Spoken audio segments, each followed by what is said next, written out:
Hello everyone, চলে এসেছি আজকে আবারও একটা নতুন ভিডিওর সাথে। তোমরা কেমন আছো বন্ধুরা? আশা করি তোমরা অনেক ভালো আছো। তোমাদের ভালোবাসায় আমিও অনেক অনেক ভালো আছি। আজকে সকাল থেকেই এত রোদ, ছাদে এসেই দেখছি রোদের তীব্র গরম। আর গরমে না ছাদের মধ্যে পা ফেলাই যাচ্ছে না, আর গাছগুলো একদম হলুদ হয়ে গেছে। তো এই গরমের মধ্যে ওদের যদি না জল দিই তাহলে কিন্তু ওরা একদম শুকিয়ে যাবে। তো সেই জন্য সকালবেলা উঠেই ও ছাদে এসে আগে ওদের জলগুলো দিয়ে দিচ্ছি। দেখেছো গাছগুলো কেমন শুকিয়ে গেছে। প্রত্যেক দিন সকালে কিন্তু জল দিচ্ছি, তাও সারাদিনের গরম আর এত রোদে পুরো শুকিয়ে গেছে। তো সেই জন্য জলগুলো দিয়ে দিলাম। আর এদিকে না আমার ভগবানের ভোগ দেওয়া হয়ে গিয়েছে। তোমরা আমাদের ভগবানকে দর্শন করে নাও। আজকে সারাদিনটা তোমাদের অনেক অনেক ভালো কাটুক। আমাদের বাড়িতে ঘাসের দানা খায় পিঞ্চ পাখিগুলো, তোমরা তো দেখেইছো। আর সেই ঘাসের দানা ফেলে দেখো দানা থেকে কি সুন্দর ঘাসের দানা গাছ হয়েছে। আর দানাগুলো না একদম শুকিয়ে গেছে। তো এখন ভাবছি এগুলো তুলে নিয়ে আর পাখিদেরকে একটু একটু করে খাওয়াবো। আর এখন দেখো তোমাদের দাদাভাইয়ের জন্য চাটা তৈরি করে নিয়েছি। তোমাদের দাদাভাই দুধ চা খেতে পছন্দ করে। আগে কিন্তু একবার রচা হয়ে গিয়েছে, তো তোমাদের দাদাভাইয়ের জন্য আবার দুধ চা বানালাম। তো এখন চিনি দিয়ে বেশি করে দুধ দিয়ে ওর জন্য দুধ চাটা বানিয়ে দিলাম। আর এদিকে মা চাও পাস্তা বানিয়ে ফেলেছে, চাও অল্প ছিল আর পাস্তাও অল্প ছিল। তো সেটা নিয়ে দুরকমভাবে বানিয়ে নিয়েছে। আমি আর ভাই খাবো, আর সাথে মাও খাবে। তোমাদের দাদা ভাই খায় না, তো ওর জন্য ছাতু দিয়েছি। ও ছাতু খেয়ে অফিস চলে গেছে। আর এদিকে দেখছো মা সব সবজি টবজি সব কেটে নিয়েছে দুপুরে রান্নার জন্য। আর সস দিয়ে নিচ্ছে এখন। আর আমি তো সস খাই না, চাউমিনের সাথে সস দিয়ে খাওয়াটা ভালো লাগে না। তো সেই জন্য আমি খাই না, আমি শুধুই চাউমিন খাই। এদিকে রান্না বান্না বসে গেছে। তো মা প্রথমে কড়ার মধ্যেই কাঁকরোল, তারপরে এর মধ্যে কলা আলু তিনটে একসাথে ভেজে নিচ্ছে। তো যার যেটা খাওয়ার ইচ্ছা সে সেটাই খাবে। আর অনেক দিন ধরে না মাথায় যে তেলটা মাখি, তোমরা তো জানো আমি যে তেলটা বানাই, তো সেই তেলটা না শেষ হয়ে গেছে। সেই জন্য ভাবলাম আজকে একটু তেল বানিয়ে নিই। তো সেই জন্য এই জবা ফুলগুলোও তুলে নিচ্ছিলাম। গাছে সেরকম একটা জবা ফুল নেই, তো যেটুকু জবা ফুল পাচ্ছি সেটাই তুলে নিচ্ছি। কিন্তু বাইরে না একদম দাঁড়ানো যাচ্ছে না, এতটা গরম। তো এবার জবা ফুলগুলো তুলে নিয়েছি, সাথে লাল জবা ফুলের পাতাগুলোও তুলে নিচ্ছি। এটা কিন্তু লাল জবা ফুলের গাছ, আর ফুলটা নেই যেহেতু সেই জন্য পাতাগুলোই তুলে নিচ্ছি। তারপরে আর এখানে পাতাগুলো না কচি কচি তুলছি, বুড়ো পাতাগুলো তো হবে না, তো সেই জন্য কচি কচি পাতা তুলে নিচ্ছি। আর এদিকে না লেবু নেই আমাদের বাড়িতে, লেবুটা বাড়ন্ত হয়ে গেছে, তো সেই জন্য লেবু পাতা তুলে নিচ্ছি। লেবু যা আর লেবু পাতা দিলেও একই কাজ করবে, তো সেই জন্য লেবু পাতাগুলো তুলছি। আর দেখছি সব পাতাগুলো কেমন মুড়ে মুড়ে গেছে, একটা পাতাও ভালো নেই, কিন্তু কয়েকটা ভালো রয়েছে, সেগুলো বেছে বেছে তুলছি।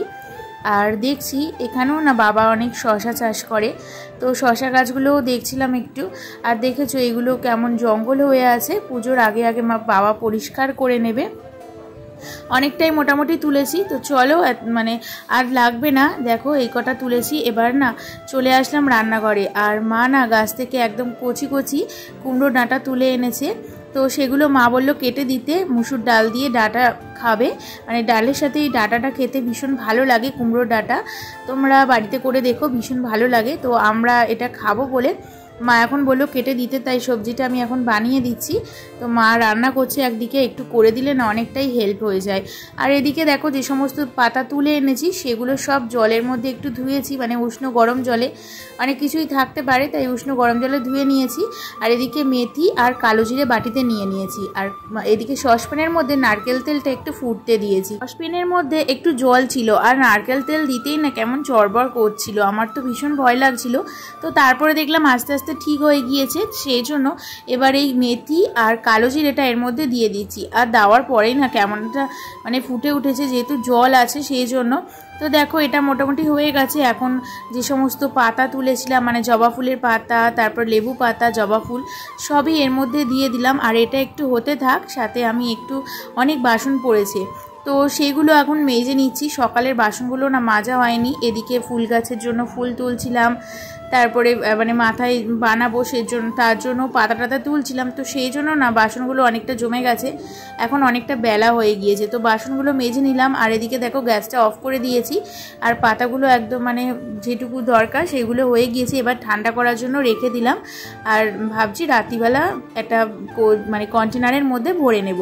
এখন চলে আসলাম জামা কাপড়গুলো গুছিয়ে নিতে। তো জামা কাপড়গুলো দেখছো কত রয়েছে, আগের দিন কাচতে দিয়েছিলাম, সেগুলো আর গোছানো হয়নি, এখন গুছিয়ে নিচ্ছি। একদিন ধরে না একদম বৃষ্টি হচ্ছে না, সেই জন্য প্রচণ্ড গরম পড়েছে। আর এই তীব্র গরমের মধ্যে নিজেকে পজিটিভ রেখে আমি কিন্তু কাজ করেই চলেছি দিনরাত।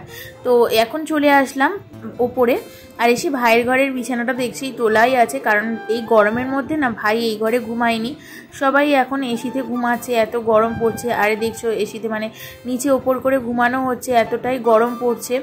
তো জানি না কবে বৃষ্টির দেখা পাবো। বাইরে শুনছি যে প্রচুর বৃষ্টি হচ্ছে, খবরে দেখছি প্রচুর বৃষ্টি হচ্ছে, বন্যার জল ছেড়েছে, সেই জন্য চারিদিক মানে ভেসে যাচ্ছে। আর আমাদের এদিকে বৃষ্টির পাত্তাই নেই। জানি না কবে বৃষ্টি হবে, এই গরম থেকে কবে যে মুক্তি পাবো। বর্ষাকালেও যে এত গরম হয় বুঝতে পারছি না। চলো আজকে আমার মিষ্টি কয়েকটা বন্ধুদের কমেন্ট পড়ে নিই। আন্দামান ভিলেজ লাইফ লিখেছে, সত্যি দিদিভাই তোমার গোপাল সোনা খুব মিষ্টি দেখতে, পাখিগুলো তো কথা বলতে পারে না, তুমি ওদের ভালোভাবে খেয়াল রাখবে, পুরো ভিডিওটা খুব ভালো লাগলো। ধন্যবাদ দিদিভাই এত সুন্দর একটা কমেন্ট করার জন্য। আর সত্যি আমি ওদের খুব খেয়াল রাখি গো, আমার খুব ভালো লাগে পাখি গাছ এগুলো ভীষণ ভালো লাগে। ববিতা গোল লিখেছে, সত্যি তোমার ঠাকুরগুলো আমার খুব ভালো লাগে, আর তোমার কণ্ঠ আর তোমার ভিডিওগুলো আমার ভীষণ ভালো লাগে দিদিভাই। আর ধন্যবাদ আমাকে এত সুন্দর কমেন্ট করার জন্য, এইভাবেই আমার পাশে থেকো। আমার শহর বাঁকুড়া লিখেছে, আজ আমি তোমার ভিডিও প্রথম দেখলাম, খুব ভালো লাগলো, all the best. Thank you friend এত সুন্দর একটা কমেন্ট করার জন্য।